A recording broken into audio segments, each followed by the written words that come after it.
अस्सलाम वालेकुम। फ़ीसद 850 का 8% कितना, ये हमको मालूम करना है। और इसके लिए ऑप्शंस दिए गए हैं। नंबर 1 58, नंबर 2 68, 78 और 88। तो चलिए इसको मालूम करते हैं। 850 का 850 को बनाएंगे हम 850 का का मतलब होता है मल्टीप्लिकेशन करना या ज़र्ब करना।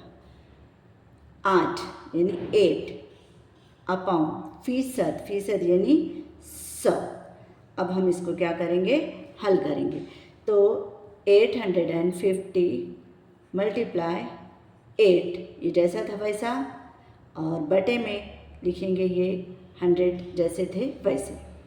अब हम इनको हल करते हैं तो इन दोनों का मल्टीप्लिकेशन करते हैं। 8 0 ज़ा 0, 8 5 ज़ा 40 का 0 कैरी ओवर आ गए 4, 8 8 ज़ा 64 प्लस 4 करेंगे तो हो जाएगा 68। ये 100 बटे में जैसे थे वैसे। अब यहाँ से ये 2 0 चले गए, यहाँ से ये 2 0 चले गए, तो कितने बच गए हमारे पास 68।